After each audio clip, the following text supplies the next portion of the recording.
she was trying to use the legal system inappropriately. Federal court's no joke, right? Compared to the state court, federal court, way tougher. Ryan Reynolds and Blake Lively, everyone's darling couple, are officially on the cancellation radar after their lawyer unleashed some shocking revelations about their behavior. What Ryan Reynolds forced his daughter to do on Deadpool is one of the most abhorrent things I have ever heard of. It seems no one was safe from their antics, not even their own daughter. I want your opinion. I'll take Wolverine's out. He is a certified predator. After their lawyer ditched them by exposing everything, they're starting to look a bit like Diddy in the drama department. And believe me, the whole legal world was thrown into a frenzy when news broke out about the shock resignation of Blake Lively's lawyer. Blake Lively might have just done herself in this battle with Justin Baldoni, although she didn't do it intentionally. It was something she said long before she ever worked with Justin Baldoni. Right, but there's something she said that has now been resurfaced, and it is right on the nose as far as what the issues are in her battle with Justin Baldoni. Reports quickly surfaced that the resignation wasn't just a standard parting of ways, but stemmed from deep-seated issues and ethical disagreements. The lawyer, whose name has been kept out of the press to avoid personal backlash, allegedly stepped down due to the untenability of Blake's case against Justin Baldoni, coupled with what he described as unethical behaviors and demands from Blake herself. It's not going to be just a lawsuit. It's going to be the kind of lawsuit that is full of evidence, admissions, documents, which prove exactly what she did and how she bullied her way through the process. Sources close to the matter reveal that Blake had been making increasingly unreasonable demands, expecting her legal team to pull off miraculous legal maneuvers to secure a win in her progressively muddy lawsuit. This situation was reportedly compounded by her alleged mistreatment of her legal team. He mocked Baldoni in the process. He said, it's an effed up bad situation with what Baldoni, whatever his name is doing. Instances where she supposedly berated her lawyer over perceived slights or questioned their legal strategies not only strained their professional relationship, but also raised eyebrows in legal circles about the sustainability of her defense. They always want to pit women against each other. You don't hear about like Penn and Chase hating each other and being jealous and competitive. I think I'm just brunette because of the books. And everyone knows blondes are nicer anyway. The legal community has reacted with a mix of shock and schadenfreude. While some express sympathy for any lawyer navigating the choppy waters of celebrity lawsuits, others see this as a cautionary tale about the risks of representing high-profile figures who may push for aggressive legal tactics. Remember Savannah. It was another promise was no pet monkey. Chuck has a matching pet monkey with coordinating outfits, and I was like, I would love to be part of the show, but I can't act with a monkey. And then I got a few of them. The implications for Blake's ongoing cases are significant. With her legal strategy now public and her reputation among legal professionals taking a hit, finding a new lawyer willing to take up her case under such spotlight could prove challenging. But Baldoni's lawsuit is so just saturated with text messages and interviews and he has a good, what I believe is a good faith basis, and this was not done in bad faith. Transitioning from the legal drama to her personal interactions, Blake Lively's persona in Hollywood has not been without its controversies. Long before this legal upheaval, Blake was known as a charismatic yet polarizing figure. She's basically saying, well, them suing me is retaliatory because I made a sexual harassment. I mean, it's kind of absurd, implying that no one can defend themselves. The problem for her is that, you know, we're all going to speculate how the New York Times got a copy of the Civil Rights Department complaint that, as you know, we talked about, should never have come out in the first place. That was weird. One particularly telling incident involved a former assistant who recounted multiple occasions where Blake's comments veered into the realm of insensitivity, particularly about the assistant's background and personal life. And you're invoking this law, but I don't see any malice in the Baldoni suit because there is a lot of evidence that maybe this isn't with maliciousness. So the judge, to see that a reasonable jury can find one way or the other, and if there's a tipping balance of fact, I'm not going to kick it away here. So it's a very high burden, and it should be really. But like you said, this is really designed for when people are called out, like, give me the basis for your lawsuit. These instances of questionable behavior have had a tangible impact on her professional relationships and projects. Several directors and co-stars have been rumored to avoid working with her on new projects, wary of the potential for on-set tension and negative publicity.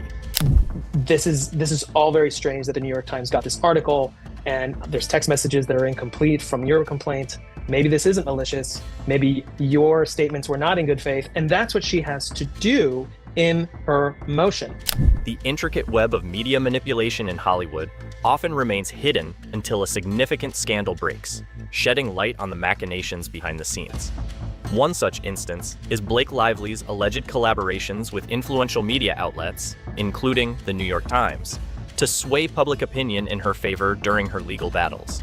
Judges, especially in New York, and a lot of contracts that are entered here in Hollywood have a New York venue provision. These judges are very well versed in the things that keep coming up, and these defamation claims do keep coming up. And then, for instance, in March 2020, the New York Times published an article shortly after Blake filed a lawsuit against Baldoni, which appeared unusually timed and detailed for a piece written so soon after legal documents were submitted. This judge is going to be very, very competent in this, and he's going to apply the law, which requires a showing of malice, which I don't think she's going to be able to undo once Baldoni's opposition shows all the things. The article painted Baldoni in a negative light, a move that suggested more than just journalistic coincidence, but a premeditated strike, possibly fed by Blake's PR machinery. Transitioning from media manipulation to personal conduct, Ryan Reynolds faced scrutiny not from legal documents, but from the court of public opinion regarding his parenting during the filming of Deadpool. What Ryan Reynolds forced his daughter to do on Deadpool is one of the most abhorrent things I have ever heard of. Allegations surfaced that Reynolds allowed, and at times encouraged, his young daughter to be involved in scenes with content that was highly inappropriate for her age. But we love it too much to have ever taken it out, this Eric Carmen song. This included her utterance of explicit lines, which were meant to be humorous within the context of the film, but were deemed irresponsible and distasteful when involving a minor. He is a certified predator.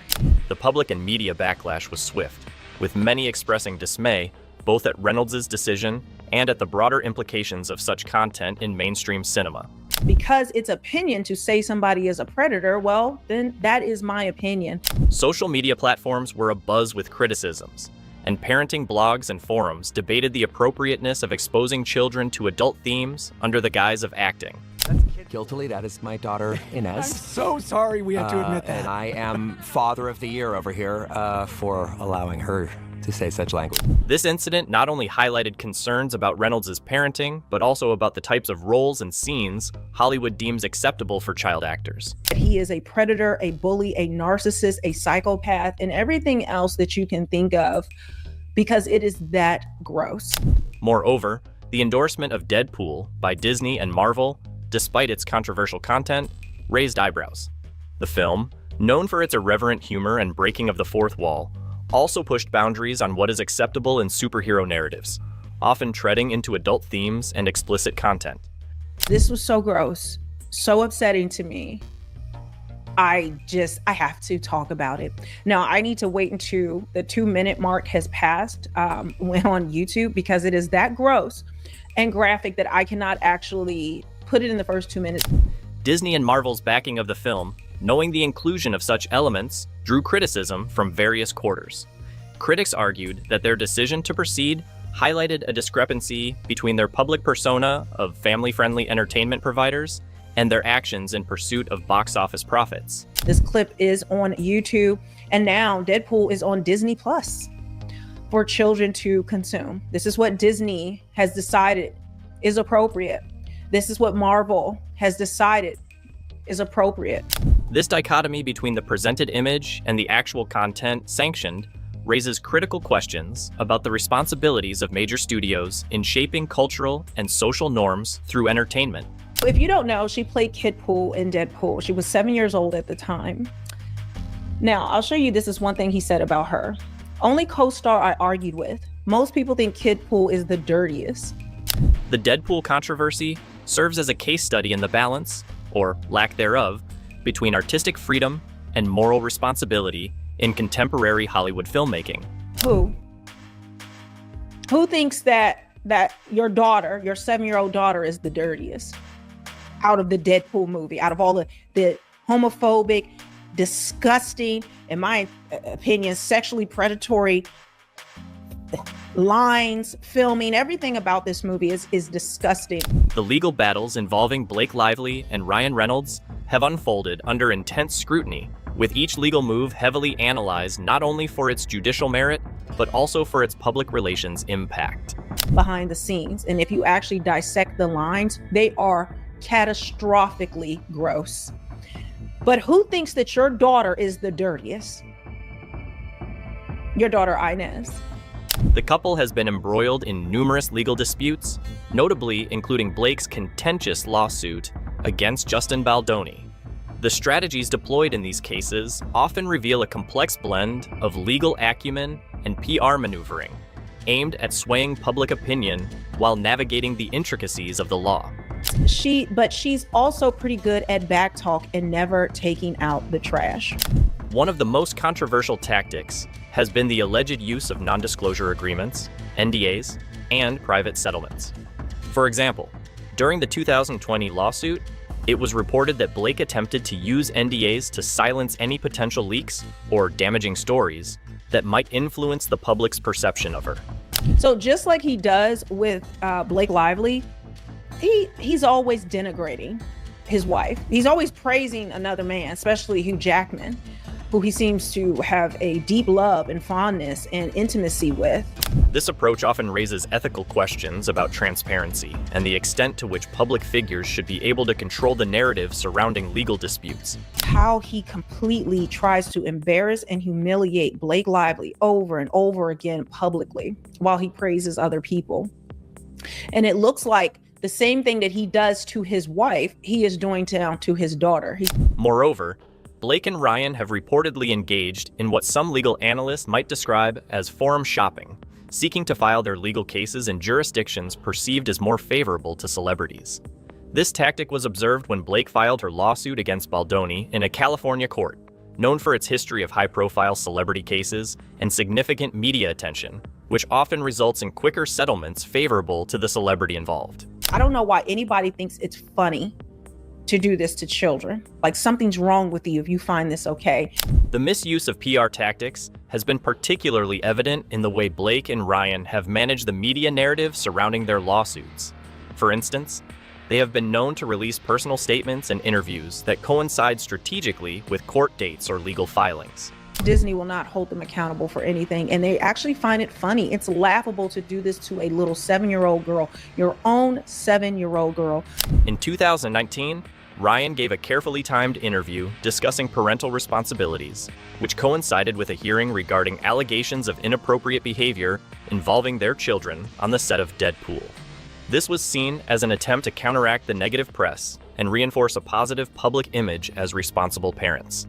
To her credit, she really didn't want to say, and then came back later and said, I want to say it now, when I started looking at other people to play Yeah, it. but Ryan, to our discredit, we made Nezzy do, I'm not shitting you, 70 to 500 versions of that line. Yeah.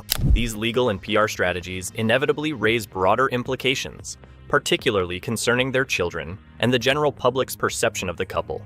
The use of their children in media narratives and legal defenses can have lasting psychological impacts, especially when the children are aware of the legal and media storms surrounding their family. When I tell you all of Hollywood is going to be deposed and they are terrified of what is going to be come out, what is going to be found out.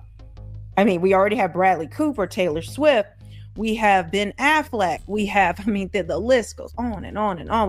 The public debate over Reynolds' parenting during the Deadpool filming is a poignant example. Allegations that he exposed his daughter to inappropriate film content for laughs were widely criticized, with many questioning the long-term effects on her understanding of consent and personal boundaries. I'll take Wolverine's D out your mouth. Even the daughter was forced to tell a sexually vulgar, predatory gay joke. Public perception is also heavily influenced by these actions. The couple's ability to manage the media narrative can sometimes lead to a bifurcated public opinion, where their fans remain loyal, viewing the legal maneuvers as necessary protections against a prying and often invasive media landscape. And they forced her. He and Blake forced her, Sean Levy forced her to do this. Conversely, critics argue that such tactics erode trust in celebrity figures, suggesting they manipulate legal and PR strategies to shield themselves from legitimate scrutiny and consequences. Multiple versions of this. He says 70 to 500 times. What kind of time? What type of number is that? Let's go with the high end since you want to be an ass. And let's say 500 times you made this girl practice different iterations of Wolverine having his male genitalia in her father's mouth. As these legal battles unfold, the intersection of law, media, and personal life continues to challenge public perceptions of celebrity culture, raising questions about the boundaries of privacy, the responsibilities of public figures, and the role of the media in shaping our understanding of these high-profile disputes. And she shouldn't have done it. She shouldn't have been forced to do it. And I want you to hear what else they say. The scandal surrounding Blake Lively and Ryan Reynolds extends far beyond personal reputational damage, casting a stark light on Hollywood's long-standing culture of silence and complicity. This culture, where unspoken issues and inappropriate behaviors are routinely swept under the rug, is not unique to the Lively Reynolds saga, but is indicative of a broader systemic problem within the industry. When she didn't want to do it, well, I'm just going to find someone else to do it. And then, no, daddy, I'll do it. See, when a narcissist, when they're trying to manipulate you, and you can see the grooming starting young here in this situation. To me, I'm not an expert, but as a regular person who has had experience with narcissists, this is what they do. Taking a closer look, Hollywood's response to the Lively Reynolds allegations echoes past inactions observed in other high-profile controversies. For instance, Taylor Swift's 2016 feud with Kanye West and Kim Kardashian not only highlighted issues of media manipulation and celebrity privacy, but also demonstrated the power dynamics at play when celebrities confront one another publicly. I'm going to find somebody else. But was it just, I'm going to find somebody else to do it? Okay, sweetie, I understand. It's egregious just to even want this to be done. But okay, sweetie, I understand. Do you really think that was Ryan Reynolds? Similarly, during the 2011 harassment allegations against Bradley Cooper by a co-star on the set of The Hangover, there was a notable lack of industry support for the accuser, reflecting a disturbing trend of prioritizing star power over justice. He and Blake Lively went to destroy Justin Baldoni, how even now they're filing these ridiculous motions to dismiss, claiming victimhood, pretending like they didn't do anything wrong, still lying on Justin Baldoni. These incidents underscore a pattern where Hollywood's power structures often protect the most profitable among them, leaving lesser-known artists and workers vulnerable. The Lively Reynolds case has reignited calls for systemic changes within the industry. Advocates and critics alike are pushing for more transparent procedures for reporting misconduct, enhanced protections for those who speak out, and a shift away from the archaic power dynamics that have allowed such issues to persist. They're all just trying to throw these cases out. Could this actually do damage to their case? Or the judge is like, dude, you know this is not going to get dismissed. Why are you wasting the court's time? Or is this all standard? Amidst these discussions, the role of independent media and content creators in these scandals has proven crucial in holding the powerful accountable. Independent journalists and smaller media outlets have increasingly become the primary sources of unfiltered and unbiased information. For example, during the initial revelations about Reynolds' behavior on the Deadpool set, it was an independent blogger who first broke the story, presenting evidence that mainstream outlets initially overlooked. At the end of the day, his job, the judge's job, is to allow a jury to decide, not for the judge to be like, oh, I'm just going to take a side and kick this out. Because I do not think the judge is going to find that what is required for the 12b6 motion by Ms. Lively meets the standard under the California statute she's trying to rely on. Furthermore, the rise of social media has dramatically changed the landscape of celebrity reporting. Platforms like Twitter, YouTube, and Instagram allow content creators to share information directly with the public, bypassing traditional gatekeepers in the media. This was vividly illustrated when clips from Deadpool featuring controversial scenes were circulated online, prompting immediate public outcry and forcing mainstream media to pick up the story. That's what Disney disapproved, because they didn't want a sexual joke involving Mickey Mouse, but they were okay with a 7-year-old little girl, an innocent child, being forced labor.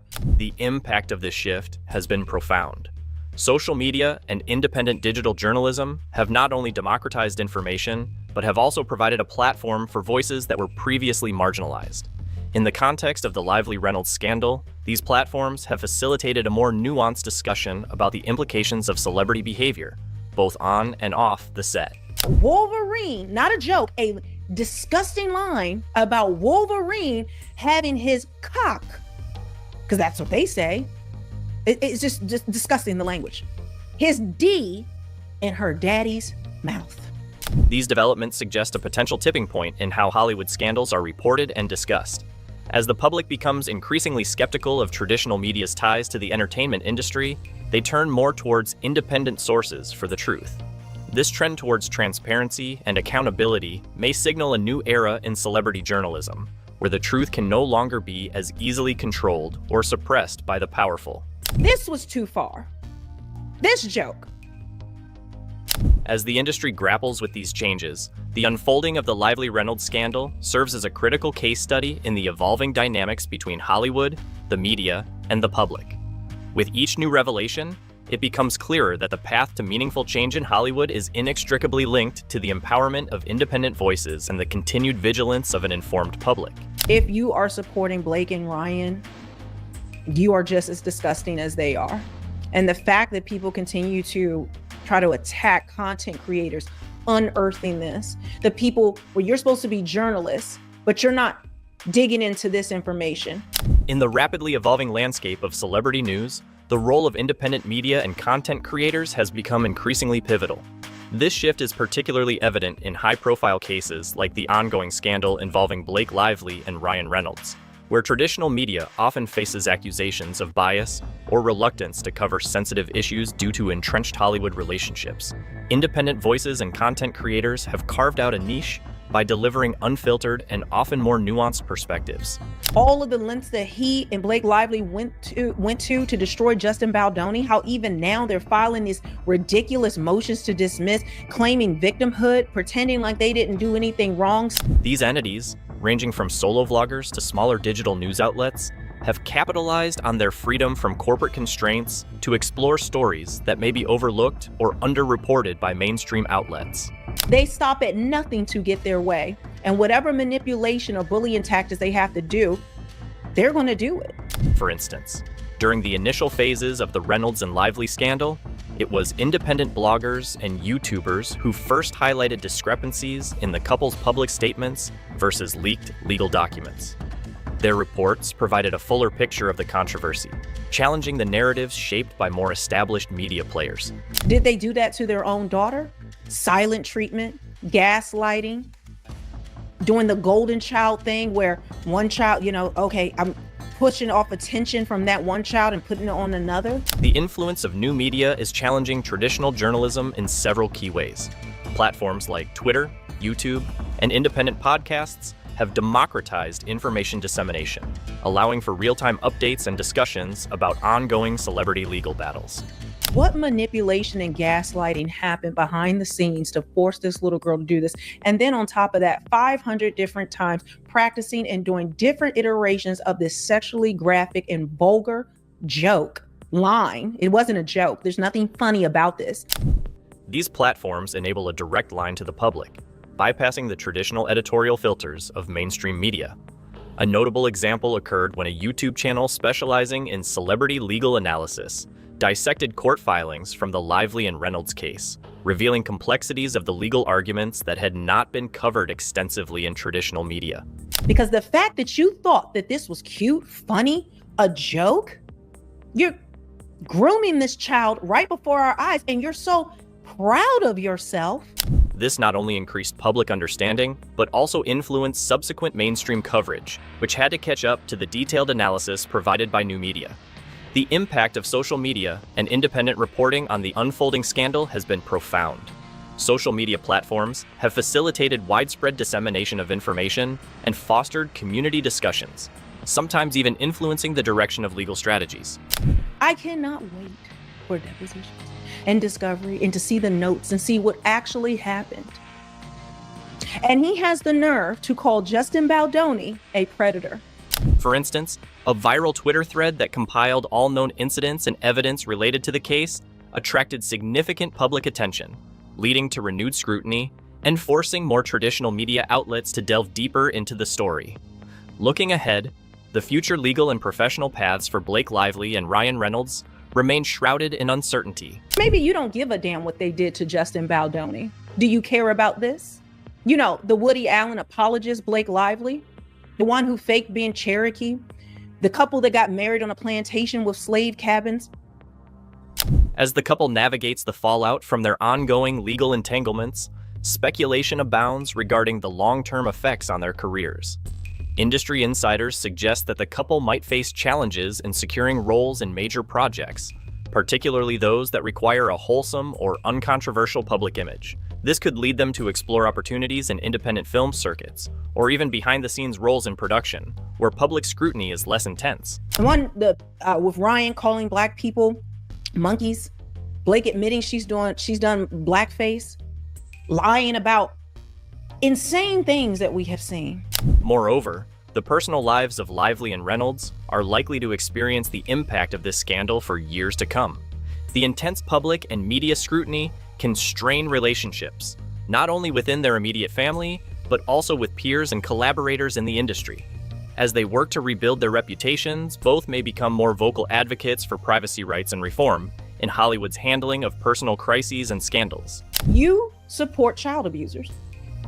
This is who you're holding on to? The unfolding events underscore a critical need for transparency and accountability in celebrity culture. As the public becomes increasingly aware of the power dynamics and often murky ethical considerations within Hollywood, there is a growing demand for celebrities and the industry at large to uphold higher standards of conduct. This scandal, like many before it, serves as a catalyst for discussion and potentially meaningful change in how celebrities are viewed and held accountable in the public eye. If you want to stay updated on all the latest developments, don't forget to subscribe and like this video.